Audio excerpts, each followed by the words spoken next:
आदरणीय प्रधानमंत्री जी, आदरणीय संस्कृति मंत्री, समस्त मुख्यमंत्री और कैबिनेट मंत्रीगण, श्रीमती विजय राजे सिंधिया के परिवार से उपस्थित सभी सम्मानित सदस्य एवं अन्य विशिष्ट अतिथिगण, आप सभी का आज इस शुभ अवसर पर हार्दिक स्वागत है।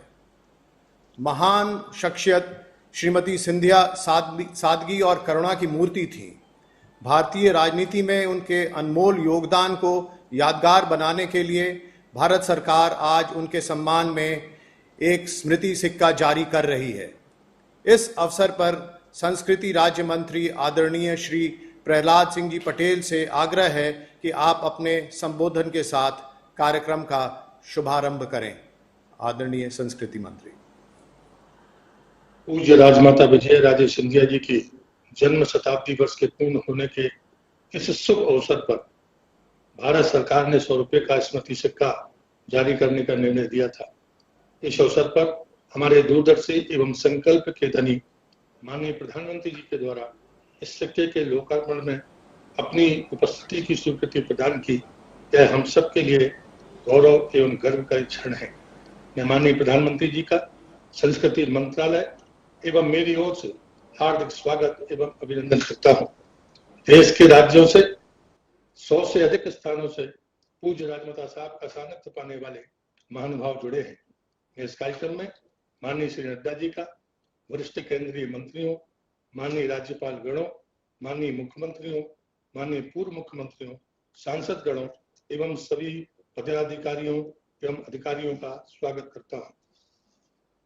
हम भाग्यशाली हैं कि राजमाता साहब का हमारी पीढ़ी को सानिध्य मिला। उन क्षणों को हम सभी साथी कभी भुला नहीं सकते।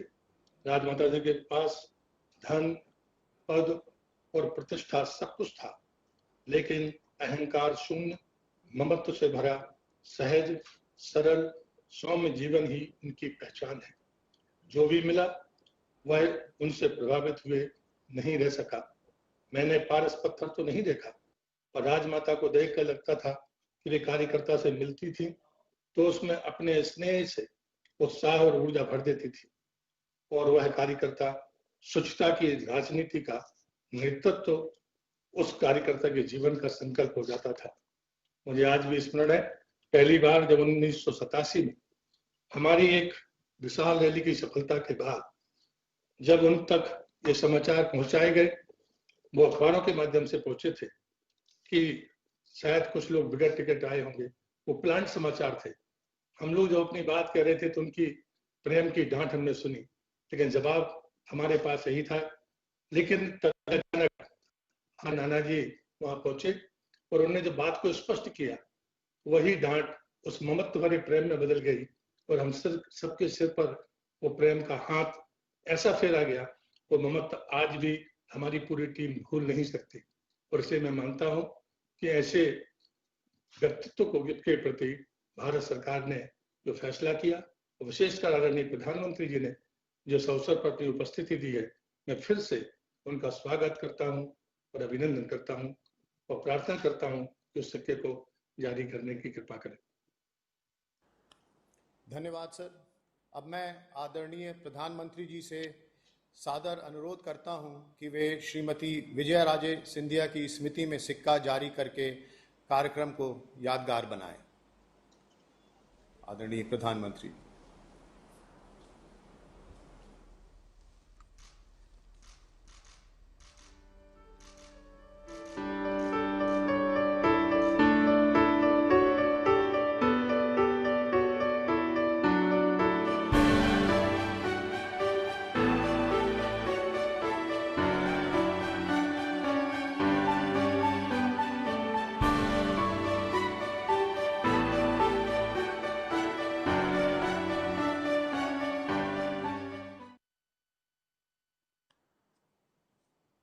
आदरणीय प्रधानमंत्री जी से आग्रह है कि आप इस शुभ अवसर पर अपने अभिभाषण से हम सभी को कृतार्थ करें। नमस्कार। केंद्रीय मंत्रिमंडल के मेरे सभी सहयोगी गण, अलग अलग राज्यों के राज्यपाल श्री, मुख्यमंत्रीगण, देश विदेश से जुड़े राजमाता विजयाराजे सिंधिया जी के प्रशंसक एवं परिवार के सदस्य, उनके स्नेही और मेरे प्रिय भाइयों और बहनों, आज यहाँ इस कार्यक्रम में आने से पहले मैं विजयराजे जी के जीवनी को जरा खंगाल रहा था। कुछ पन्नों पर मेरी नजर गई। उसमें एक प्रसंग है एकता यात्रा का, जिसमें उन्होंने मेरा परिचय गुजरात के युवा नेता नरेंद्र मोदी के तौर पर करवाया है। आज इतने वर्षों बाद उनका वही नरेंद्र देश का प्रधान सेवक बनकर उनकी अनेक स्मृतियों के साथ आज आपके सामने है। आपको पता होगा, जब कन्याकुमारी से कश्मीर एक यात्रा का प्रारंभ हुआ था डॉक्टर मुरली मनोहर जोशी जी के नेतृत्व में, और मैं व्यवस्था देखता था। राजमाता जी उस कार्यक्रम के लिए कन्याकुमारी आई थी और बाद में जब हम श्रीनगर जा रहे थे तो जम्मू में विदाई देने भी आई थी, और उन्होंने लगातार हमारा हौसला बुलंद किया था। तब हमारा सपना था लाल चौक में तिरंगा झंडा फहराना। हमारा मकसद था धारा 370 से मुक्ति मिल जाए। राजमाता जी ने उस यात्रा को विदाई दी थी। जो सपना था वो पूरा हो गया। आज जब मैं पुस्तक में और भी चीजें देख रहा था, पुस्तक में एक जगह उन्होंने लिखा है, एक दिन ये शरीर यहीं रह जाएगा, आत्मा जहां से आई है वहीं चली जाएगी। शून्य से शून्य में स्मृतियां रह जाएगी। अपनी इन स्मृतियों को मैं उनके लिए छोड़ जाऊंगी जिनसे मेरा सरोकार रहा है, जिनकी मैं सरोकार रही हूं। आज राजमाता जी जहां भी है, हम सबको देख रही हैं, हमें आशीर्वाद दे रही हैं। हम सभी लोग जिनका उनसे सरोकार रहा है, जिनकी वो सरोकार रही हैं, वो यहाँ इस विशेष कार्यक्रम में कुछ लोग पहुंच भी पाए हैं और मौजूद भी हैं, और देश के अनेक भागों में, कोने कोने में आज ये अवसर वर्चुअली मनाया जा रहा है। हम में से कई लोगों को उनसे बहुत करीबी से जुड़ने का, उनकी सेवा, उनके वात्सल्य को अनुभव करने का सौभाग्य मिला है। आज उनके परिवार के, उनके निकट संबंधी इस कार्यक्रम में हैं, लेकिन उनके लिए हम सब, हर देशवासी उनका परिवार ही था। राजमाता जी कहती भी थी, मैं एक पुत्र की नहीं, मैं तो सहस्त्रों पुत्रों की मां हूं। उनके प्रेम में आकंठ डूबी रहती हूं। हम सब उनके पुत्र पुत्रियां ही हैं, उनका परिवार ही है, और इसलिए ये मेरा बहुत बड़ा सौभाग्य है कि मुझे राजमाता विजयाराजे सिंधिया जी की स्मृति में 100 रुपये के विशेष स्मारक सिक्के का विमोचन करने का अवसर मिला है। हालांकि मैं खुद को आज बंधा हुआ महसूस कर रहा हूं, बहुत बंधा हुआ महसूस कर रहा हूं। क्योंकि मैं जानता हूं कि अगर कोरोना महामारी नहीं होती तो आज इस कार्यक्रम का स्वरूप कितना बड़ा, कितना भव्य होता।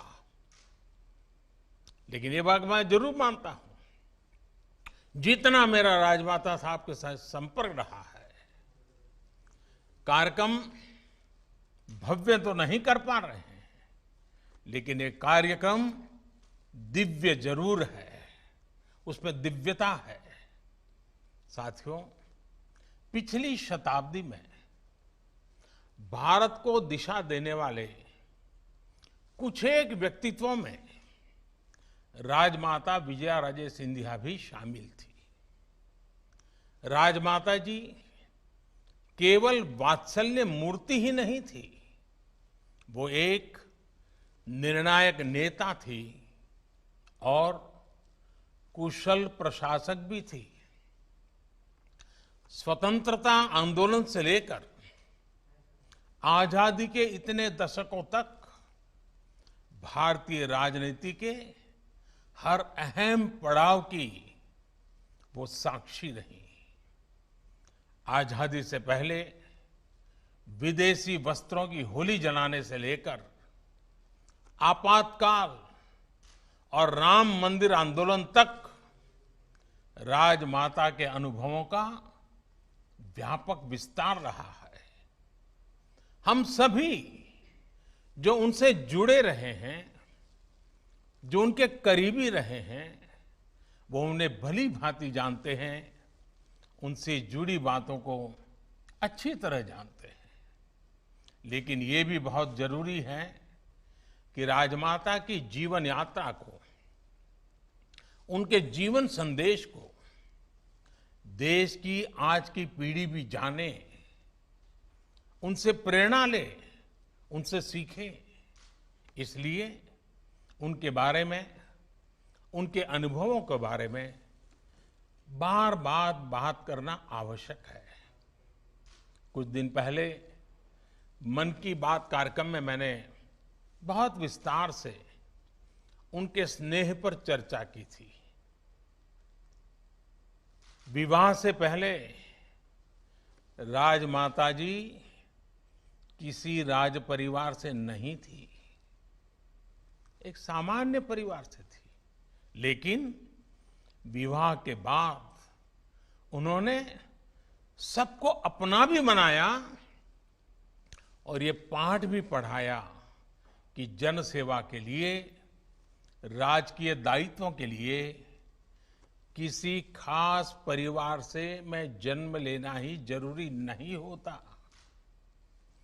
कोई भी साधारण से साधारण व्यक्ति जिनके भीतर योग्यता है, प्रतिभा है, देश सेवा की भावना है, वो इस लोकतंत्र में सत्ता को भी सेवा का माध्यम बना सकता है। अब कल्पना कीजिए, सत्ता थी, संपत्ति थी, सामर्थ्य था, लेकिन उन सब से बढ़कर जो राजमाता की अमानत थी, वो थी संस्कार, सेवा और स्नेह की सरिता। ये सोच, ये आदर्श उनके जीवन के हर कदम पर हम देख सकते हैं। इतने बड़े राजघराने की मुखिया के रूप में उनके पास हजारों कर्मचारी थे, भव्य महल थे, सभी सुविधाएं थी, लेकिन उन्होंने सामान्य मानवी के साथ, गांव गरीब के साथ जुड़कर जीवन जिया, उनके लिए अपना जीवन समर्पित कर दिया। राजमाता ने साबित किया कि जनप्रतिनिधि के लिए राजसत्ता नहीं, जन सेवा सबसे महत्वपूर्ण है। वो एक राज परिवार की महारानी थी, राजाशाही परंपरा से थी, लेकिन उन्होंने संघर्ष लोकतंत्र की रक्षा के लिए किया। जीवन का महत्वपूर्ण कालखंड जेल में बिताया। आपातकाल के दौरान उन्होंने जो जो सहा, उसके साक्षी हम में से बहुत से लोग रहे हैं। इमरजेंसी के ही दौरान तिहाड़ जेल से उन्होंने अपनी बेटियों को चिट्ठी लिखी थी। संभवतः उषा राजे जी, वसुंधरा जी, यशोधरा जी, उन सबको ये चिट्ठी याद होगी। राजमाता ने जो लिखा था उसमें बहुत बड़ी सीख थी। उन्होंने लिखा था, अपनी भावी पीढ़ियों को सीना तान कर जीने की प्रेरणा मिले, इस उद्देश्य से हमें आज की विपदा को धैर्य के साथ झेलना चाहिए। राष्ट्र के भविष्य के लिए राजमाता ने अपना वर्तमान समर्पित कर दिया था। देश की भावी पीढ़ी के लिए उन्होंने अपना हर सुख त्याग दिया था। राजमाता ने पद और प्रतिष्ठा के लिए न जीवन जिया, न कभी वो राजनीति का रास्ता चुना। ऐसे कई मौके आए जब पद उनके पास तक सामने से चल करके आए, लेकिन उन्होंने उसे विनम्रता के साथ ठुकरा दिया। एक बार खुद अटल बिहारी वाजपेयी जी और लाल कृष्ण आडवाणी जी ने उनसे बहुत आग्रह किया था कि वो जनसंघ की अध्यक्ष बन जाए, लेकिन उन्होंने एक कार्यकर्ता के रूप में ही जनसंघ की सेवा करना स्वीकार किया। अगर राजमाता जी चाहती तो उनके लिए बड़े से बड़े पद तक पहुंचना मुश्किल नहीं था, लेकिन उन्होंने लोगों के बीच रहकर, गांव और गरीब से जुड़े रहकर उनकी सेवा करना पसंद किया। साथियों, हम राजमाता के जीवन के हर एक पहलू से, हर पल बहुत कुछ सीख सकते हैं। उनकी कई ऐसी कहानियां हैं, जीवन की सातत्यपूर्ण घटनाएं हैं जो उनसे जुड़े रहे लोगों को बताते रहे। एकता यात्रा का ही एक और किस्सा है। जब वो जम्मू में थी तो दो नए कार्यकर्ता भी उनके साथ थे। राजमाता दूसरे कार्यकर्ता का कभी कभी नाम भूल जाती थी, तो बार बार पहले कार्यकर्ता से पूछती थी कि तुम गोलू हो ना, और दूसरे साथी का क्या नाम है। वो अपने छोटे से छोटे साथियों को उनके नाम से जानना, पहचानना पसंद करती थी। साथ के लोग कहते भी थे कि आप क्यों नाम की इतनी चिंता करती है, आप बस आवाज लगा दीजिए।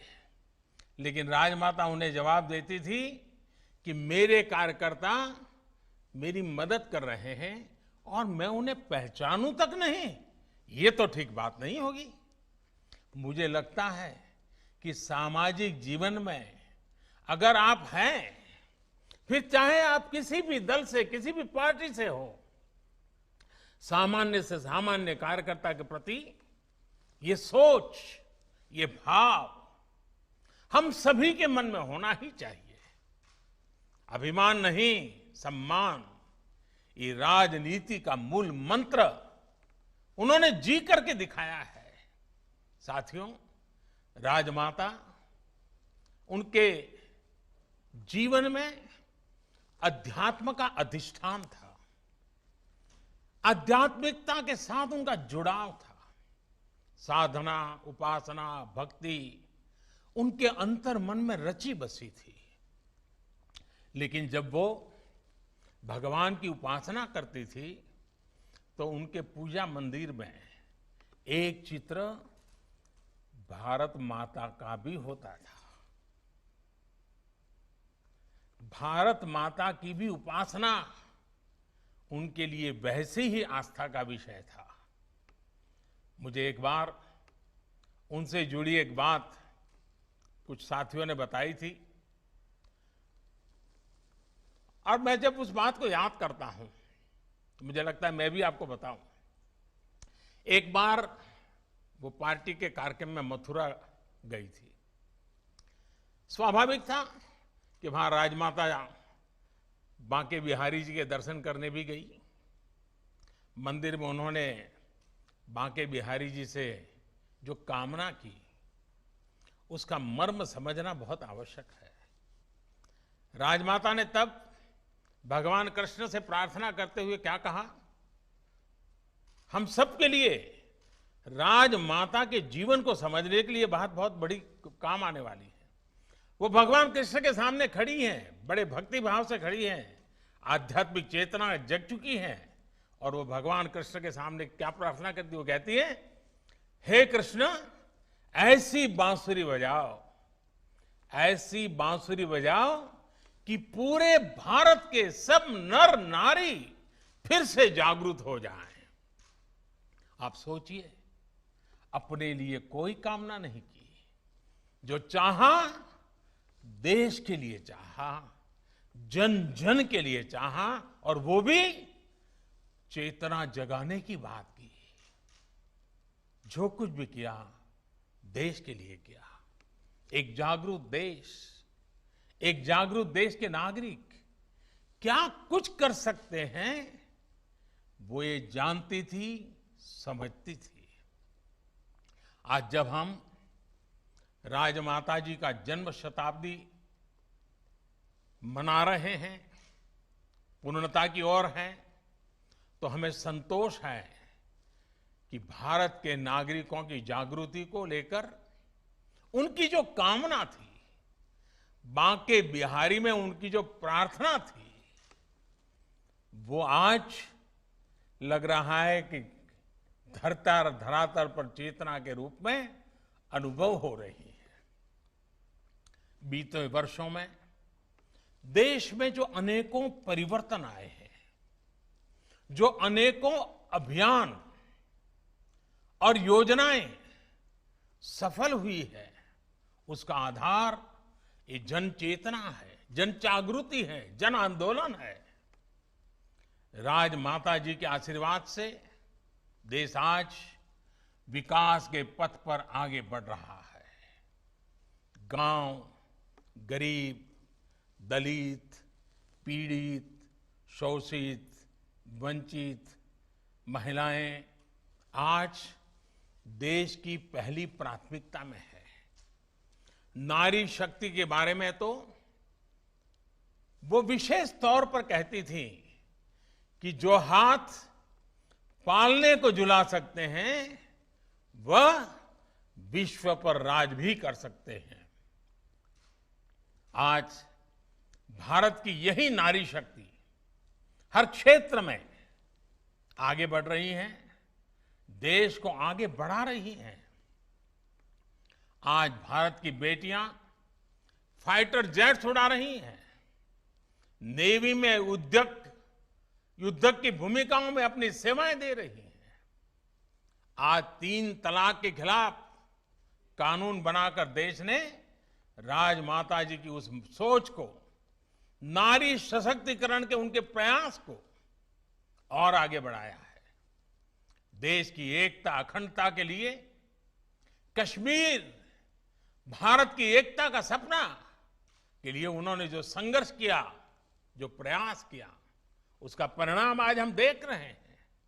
आर्टिकल 370 खत्म करके देश ने उनका बहुत बड़ा सपना पूरा किया है।